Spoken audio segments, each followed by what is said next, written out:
Então, a gente pode utilizar essa atenção e esse conhecimento, né? Porque nós não vamos executar ações de marketing e de técnicas de venda, mas nós podemos usar essa nossa preocupação, esse nosso interesse pelo setor, justamente criando o nosso diferencial na advocacia empresarial.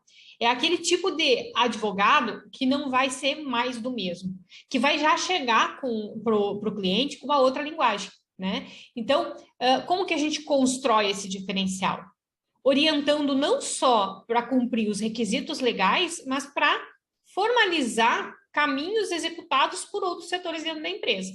Né? Porque quando o nosso trabalho trata sobre tudo o que acontece da empresa e não foca exclusivamente nas exigências legais, né, a gente dá clareza para o empresário. A gente começa a montar para ele o sistema de comunicação que tem que acontecer para dar essa segurança jurídica. O sistema de comunicação entre os setores, né? Então, aqui é o momento de a gente entrar num setor que eu diria, né, que eu até coloquei no material que está aqui abaixo do vídeo, no setor mais divertido, num setor que às vezes é bem mais leve dentro da empresa. Porque quando a gente só olha de fora, que a gente não se interessa genuinamente por esse setor, a gente vê ele só como um problema. Porque ele quer fazer coisas, é que nem criança, ele quer fazer coisas, quer pintar, quer colorir, né? Quer escrever nas paredes, e a gente fica só olhando de fora, a gente não vai lá e não conversa, não proporciona uma lousa para a criança, né? Então, agora é o momento de a gente entrar e brincar junto, digamos assim. De ir lá e entender, de participar de alguma reunião deles, de algum brainstorm com o setor de marketing. Nossa, tem setores de marketing que são realmente assim entusiasmantes, né? Porque a gente sai de lá renovando as nossas ideias. E é interessante a gente conversar né, com esses setores mais criativos, para instigar a nossa própria criatividade sintética. Lembra que eu falei que a atividade sintética, que a criatividade sintética é aquela que a gente utiliza vários conhecimentos, agrega no jurídico e entrega soluções diferenciadas. Então, aqui é o nosso diferencial. E não tem setor melhor para a gente conversar e aumentar essa nossa bagagem, esse nosso acervo de ideias, esse nosso acervo de experiências que vão contribuir para a execução do nosso serviço, do que nos comunicarmos com a atividade de marketing da empresa, né? Então, a gente começa a mostrar para o empresário assim, qual é o teu conhecimento sobre o cliente? E a gente entender quem é o cliente do nosso cliente. Então, a gente tem que reservar um momento da assessoria para a gente ir lá e conversar com o cliente sobre isso. Quem é o teu cliente? Quem é a tua persona? Quem é a pessoa para quem tu presta o serviço ou fabrica ou entrega esse produto? Né? Conversa com ele sobre isso, tenta entender a análise que ele já fez, ou se ele não fez análise também é um dado, né? Porque ele está pecando no setor de marketing. Não, eu posso viabilizar os canais para te fazer isso de maneira correta. Se você ainda não faz, né? Então a gente incentiva. Quem é esse cliente do cliente? Isso é uma coisa importante da gente saber. E aí vem mais. Quando a gente começa a entender esse setor, a gente pode prestar mais serviços. Né? Aí eu trago aqui alguns serviços de diferenciação que a gente pode ofertar. Por exemplo, a empresa tem um contrato de marketing com uma agência de marketing e publicidade, de publicidade e propaganda. Ela tem um contrato com essa agência. Beleza, a gente olha, o contrato é legalmente certo, tá tudo certo. Mas será que nesse contrato está previsto como que a empresa vai verificar a efetividade do marketing que ela está investindo? O retorno daquelas ações de marketing estão claras? Existe uma prestação de contas dessa agência para mostrar quanto que gastou, no que gastou, e daí o empresário ir para dentro da empresa para ver se veio o cliente por aqueles canais que eles construíram? Então, esse é o momento da gente discutir o contrato num outro nível. Tem que ter uma forma de mensurar o resultado das ações de marketing. Se não existe uma forma de mensurar, a empresa pode estar jogando dinheiro fora. Então, não adianta o contrato tá lindo, maravilhoso, juridicamente perfeito. Será que esse contrato realmente está sendo bom para a empresa ou a empresa está gastando dinheiro à toa?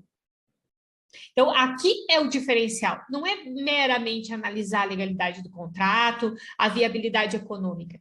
É viabilizar se aquilo ali é possível de ser mensurado. Não estou nem dizendo assim, ó, que a gente vai entrar no mérito da empresa, verificar se vai continuar ou não e tal. Mas é possível verificar o retorno desse investimento? Então, é isso que você alerta. Alertando para isso, o empresário, então, vai tomar as ações administrativas cabíveis. Entendeu? Então, esse é um grande diferencial. O outro grande diferencial que a gente acaba participando quando a gente se interage com o setor comercial é resolvendo questões que estão impedindo o setor comercial de investir mais tempo em estudar o cliente, em criar estratégias de venda, né, técnicas de venda, e ele está lá tentando resolver pepino de gente que está reclamando, de consumidor que está reclamando. Então, a gente propõe para esse empresário construir canais eficientes de retorno desses clientes. Definir exatamente e o marketing fazer a publicidade disso. E não ele ir interagir com o pós-venda. O pós-venda tem que ser feito por outro setor dentro da empresa. Não pode ser pelo setor de marketing. O setor de marketing ele tem que publicar de uma forma muito clara quais são os canais de comunicação do pós-venda, das reclamações, dos elogios, da devolução de produtos, e a gente vai fazer os contratos com a logística, né? A gente vai fazer os contratos e apontar para o empresário quais são os pontos de um contrato de software, por exemplo, para fazer essa gestão. Ele precisa tomar cuidado. Será que aquele software, aquela empresa de logística, ela atende às condições mais especiais do cliente daquela empresa? Se é uma empresa que vende para pessoas que moram na zona rural, o que aquela empresa de logística tem que ofertar de diferencial? Não é simplesmente o contrato está bem feito, é se ela consegue cumprir. Ou sempre eu vou ter um problema quando ele tiver que fazer uma logística reversa lá do meio do mato. Então, a gente traz para o cliente informações importantíssimas para que aquilo ali não fique atravancando a empresa. E o terceiro grande diferencial que eu trago aqui é a implementação da Lei Geral de Proteção de Dados, né? A maciça, a maioria, a grande maioria, eu diria assim, ó, 90% das empresas no Brasil não sabem nem sequer o que é a Lei Geral de Proteção de Dados. Que dirá se essa lei atinge elas mesmas? Então, eu costumo dizer assim, ó, quem trabalha na estruturação de negócios tem que saber da LGPD? Tem, lógico. Ela influencia em todos os setores da empresa. Agora, precisa ofertar a totalidade do processo de adequação? Eu não oferto. Eu tenho uma parceria que faz todo o processo de adequação da empresa. Mas ela se comunica com as estratégias da empresa, ela se comunica com toda a estruturação do negócio. E aí a LGPD é implementada. Mas como que eu oferto isso? Em toda a estruturação de negócio, em toda a assessoria, seja ela parcial, total para a empresa, pontual, eu trago um pouquinho de conscientização sobre a Lei Geral de Proteção de Dados. E estou começando a trazer isso para as redes sociais.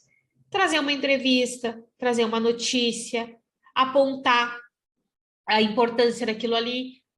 Por quê? Porque para os meus clientes eu já sou uma referência.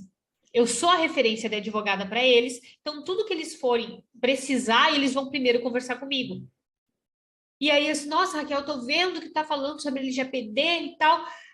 Como que funciona isso? Aí você mostra para ele. Mas primeiro você tem que conscientizar o cliente de que aquilo ali existe. Depois conscientizar de que aquilo ali é importante. Depois conscientizar de que aquilo ali pode contribuir para o marketing e não atravancar. E depois você tem que conscientizar do risco de não estar adequado. E aí ele vem buscar essa adequação. E nesse processo todo de conscientização, você mostra que aquilo ali não vai custar R$1.000 para a empresa, não vai custar R$5.000 para a empresa. Vai custar mais caro. Ai, Raquel, mas tu sabe como é que nós estamos, né? Como é que está a situação da empresa e tal. Faz por partes. Vai fazendo. A questão é, começa por partes. O pessoal que é meu parceiro, que faz a adequação da LGPD, eu já conversei com ele, a gente tem que pegar por pedacinho. Nem que na soma vai dar mais caro, mas para o empresário é estratégico financeiramente. Então, a LGPD ela precisa ser trazida de uma forma, eu digo assim, ó, em doses homeopáticas, porque é uma construção de cultura.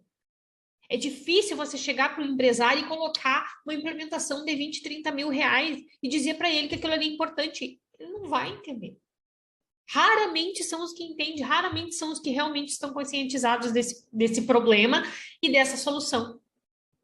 Então, só nesses 3 serviços que você interage com o marketing, porque é o marketing que coleta dados dos consumidores, enfim, só nessa preocupação você já pode introduzir e vender pelo menos 3 serviços.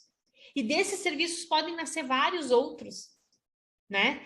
Então, olha o quanto conhecer o negócio, conhecer os setores e se comunicar efetivamente com os setores, se preocupar genuinamente com o que eles precisam, pode te gerar de serviços e faturamento e de uma forma que vai contribuir para melhorar o faturamento da empresa.